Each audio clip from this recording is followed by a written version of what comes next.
don't you know, pump it up. Newcastle have just beaten Brentford with a Sandro Tonali wonder strike, sort of. It's finished at St James's Park. Newcastle United 2, Brentford 1, and this is the last word. You got a tan. You've been to Riyadh, haven't you?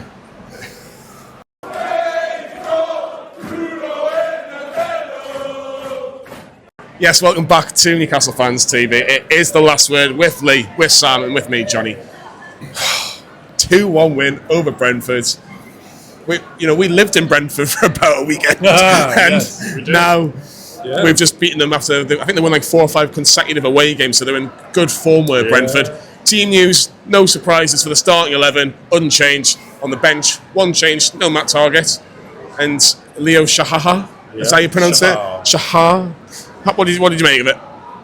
As we expected, by that change on the bench. I mean, Leo Shahar is someone we've followed for a while, and one of the very few academy prospects that have real potential to end up in the first team at some point. So nice to see him get a flavour of the first team match day experience. But as you were from the cup final, exactly what we expected. And we knew this was going to be a tough game. Good side. They've got goals in this team, Brentford. So the only kind of slight surprise from their lineup was Damsgaard not starting, but he came. I think he picked up an injury in international, but again, it wasn't a major one, obviously. Damsgaard, Odegaard, Norgard, right guard. Who just I don't know. Who knows? But I thought he did well when he came on actually. But we started really brightly as well, didn't we? Looked sharp. Look to kind of take quick advantage and carry on that the feel good factor around the place at the moment. I went past Town Moor today as well. There was nothing there. I was fuming. When does the parade start? I'm here now. I know you're here. A couple of days too late, but Lee, I think if anything, the crowds were well up for it. It was almost like an after party, wasn't it? It was interesting to see would they have a hangover effect, because that's what we're all waiting for. Brentford are going to come and spoil the party, but as Sam says, the first few minutes, we had 2 chances, didn't we? In the first few minutes, and it was like, blooming hell, this is brilliant under the lights at St James's Park. We're going to kick on, but we'll come on to that very shortly, because I don't think it's been the greatest game of football, but we sometimes just got to win ugly, and we didn't do it enough last season. That's why we finished 7th. But you're right in some way. It's how we're going to bounce from that party, and the low lies will be how did Newcastle react to winning because it would have been all over the national radio, it would have been all over the TV. Oh well, they haven't recovered, they've been partying too much in Dubai, they've been partying on the weekend, but they've gone and nicked the 3 points. I want to stick with you on Alexander Isak, because in terms of chances, he actually had quite a few chances, but not many people say he had a great game tonight. But I think that's almost Alexander Isak at his strongest, because sometimes when he's not as active and not as involved, he'll still come away with a goal. We'll talk about the goal briefly, but in terms of his overall play, he had the first real chance with that header at the far post towards the Gallagher, where it just drifted wide. I actually think for a player of his standard, he'd be a little bit disappointed with that. I can't remember it. Shock horror. I remember the one where he made all of them himself. I can talk about that if you want. I know we just had a couple of chances first off, and the one I know I'm going to go left field here, but Harvey Barnes gets a lot of criticism. But I tell you what he does do. He'll have a shot, which sometimes the ball will go left and right. At least he'll have a shot. He's not scared, and I like that. He's brave enough to do that. But the chance that Isak made of himself was unbelievable, sensational. How he just twists and it does all that, but he's got to hit it. He's done the hardest thing by coming in and coming back out. He's got to hit that. He's got to hit it, and he squares it on Barnes, and he's offside. Yeah, I think you've almost got to make your mind up a little bit early if you're going to pass it, if you're going to shoot and kind of stuck in the middle. But everything right. The hardest part, he just. I know. And Sam, before that chance, which was probably the biggest chance before the goal on the stroke of half time, I thought it was pretty even. I think obviously Newcastle had a couple of chances. Barnes had one, went over the crossbar. Brentford looked aggressive. I thought the game plan from Thomas Frank was pretty good. They didn't really allow much space at all for Newcastle in that midfield up to a certain point. And then they had a couple of crosses which, Kieran Trippier headed towards out for a corner. But on the whole, I think pretty even first half before the goal. Do you disagree? I thought we shaded it just about. I thought 1-0 was about fair enough. We carved out much the better chances. As Isak should have pulled the trigger and been greedier. You want your striker to be greedy. I mean, we're still coming away with a win, saying that all right, it wasn't Isak's greatest performance, and that's okay.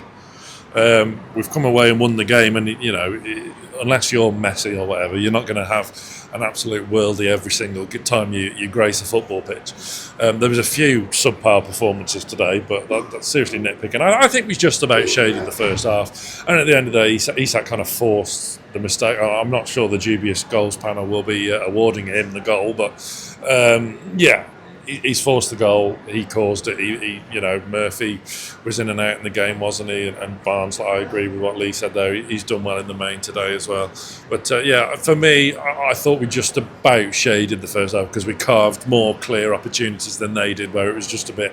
Yes, they had the ball in our areas, but they had a few corners here and there, but Pope wasn't really tested. No, he wasn't. It was actually good work for the goal. I like the little interchange in the midfield, and Murphy, get a cross in. It's simple, get the cross in. back to the 90s. Yeah, get the cross in, and Alexander Isak in the right place. It does take a nick for being nice. Off Bryan, he'll score. Off Bryan Mbeumo. I think Isak will get it because is it going on target? Yes. Does it flick off Mbeumo? Yes. But I think Isak will get it. I think he will. I don't think the keeper has that great mind. I think he was. I think Nick Pope's got competition for someone who kind of kick a ball. But I think the keeper has to do a little bit better because it's like slow motion how it goes at the back of the net. Not because of the deflection there. Again, I haven't seen it back. So, but it's a good time to score. Literally as we did in the cup final. You're on the stroke of half time.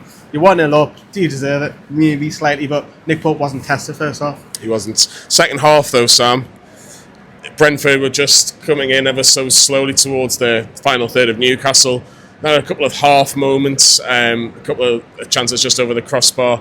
But they did, just as the crowd were kind of getting a bit galvanised, and the crowd almost needed to back the team a little bit more because Brentford were applying pressure, they get a penalty. And what does he make? You and Ant probably had a really good view. I thought it was a penalty live. I don't know. Yeah, what did you think?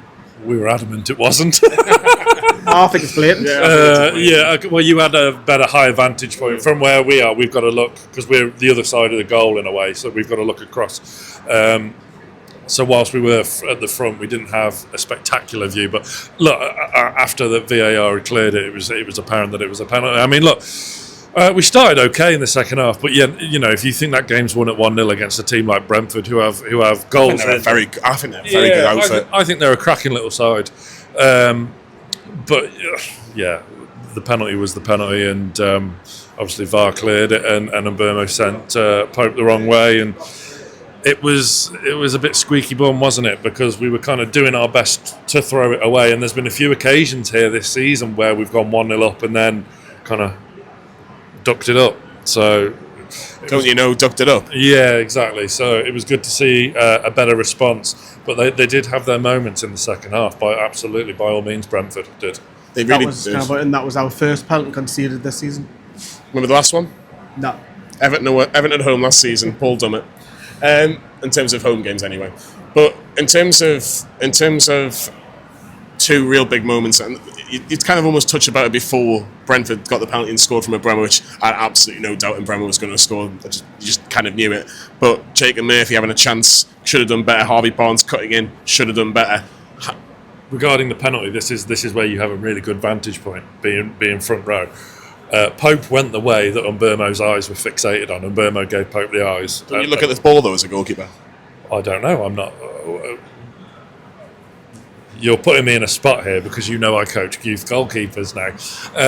So I would be telling my goalkeeper to watch the ball, but, what do I know? Do you watch the eyes on the ball if you're a goalkeeper?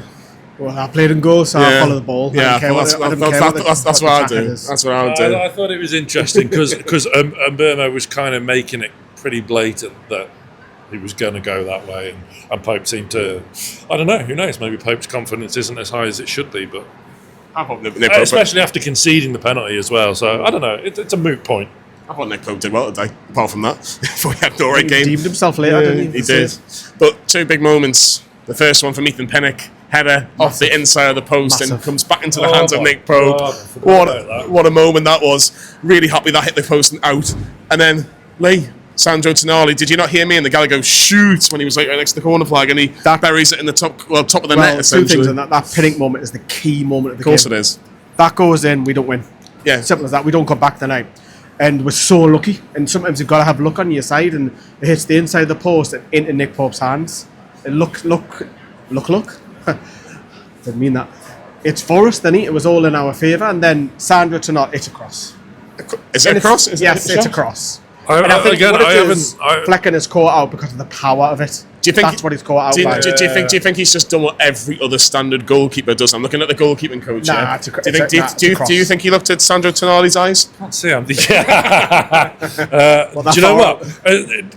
Being again from our vantage point, that I thought it had like gone behind and like gone between the net and the stanchion, and then I was waiting for an ironic cheer from about the 15 Brentford fans that were in the stadium tonight, including the Wright brothers from work. Hello, but it was in, and it's just incredible. What a hit! He meant it. I haven't seen it back, but he meant it. I kind of hope he did, because I'm happy it went in. But it was a great celebration. It was a great celebration, Lee. But just that moment itself, it just galvanised the whole ground. But again, it's look and look. Did we look like scoring though? Nah, it was written for 1-1, and Brentford probably deserved that draw, to be honest with you. And it would have been disappointing coming away from that, because that would have mean Brentford have took 4 points off if the result stayed that way. But 2 moments, a bit of luck. I'm not having Sam saying that Tonali meant. I did. Johnny, you got the deciding fact on that. Of course he didn't mean it, but I hope he did. That's what you need. Sometimes you just need a bit of luck, and we got it tonight. And next week, touch wood, that we get it again if something goes our way. Touch wood, and we've got a plastic bin. Well, it's the nearest thing to wood. What? You say Sandro Tonali's really good? Yeah. Do you want to say hello to the Sullys?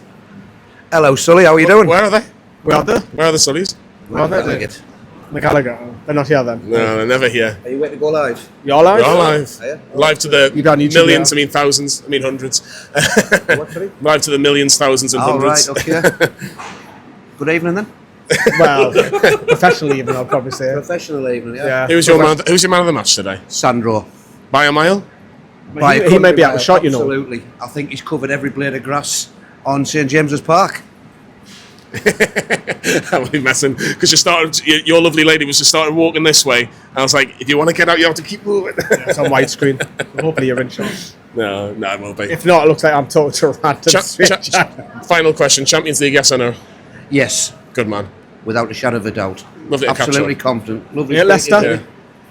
We're in Ireland. We're going to Derry. Okay. Yes. I'll say the Sullys and Leicester. We'll be watching. Good man. But we'll be here for, obviously, Man U and Palace. Villa away? Yeah. Doing Villa away? Champion. I'll probably say Villa. I might say Villa. Good to see you. Last seen in Willesden Club, lads. Yes. Not me. What a wonderful night that was. Not me. I edit videos and go at the overlap. Now, I have to say, in Leigh's defence, he wasn't there. The other lads were a little bit of a shambles. Talking from Mr. Shambles himself. I had to go. We'll not talk about the overlap this week. No. We had plenty of discussion on that. I hope Paul Scholes thought we played well today. Anyway, in terms of the last few minutes, obviously we've talked about the goal. We've talked about, obviously, in terms of Newcastle Brentford, Nick Pope redeemed himself. He did, and he made a couple of good saves. One particularly from Johan Visser. There was still a couple of very hairy moments in there towards the end. The world fell out of my trousers when they fired just over the bar, and Burns slipped as well, didn't he? Just before then. Oh my word! Will Brentford fans be going home tonight thinking they've been hard done out of at least a point? Potentially. I think it draws fair. Well, we've won the game. So no. I know we've won the game, but in hindsight, if I were neutral, that's a draw. Yeah, I agree. I think if we came out this game 1-1, I think we'd have absolutely no complaints. But it did finish Newcastle United 2, Brentford 1, and we did get the 3 points, which I'm really happy about. And Eddie Howe's just on the top of the tower at Newcastle. Is he? He's just there, man. He's just actually over there. He's in the press conference. Take it away, Ed. It wasn't pretty. I don't think we played as well as we did against Liverpool, but massive win for us in our Premier League season, and I think the lads did really well after the emotions that they've been through in recent days to come through that game.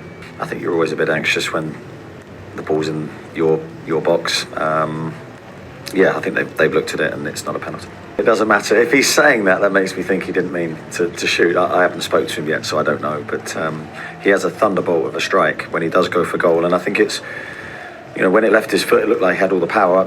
I assumed it wasn't going to go in, but mightily relieved to see it in the net. Well, I think always after the international break, the games they're different. It was a bitty performance. We had players in different physical moments. Some had played games, some hadn't played games. I think the majority of our squad, I'd say, needed that game. I think you can see we're a little bit rusty.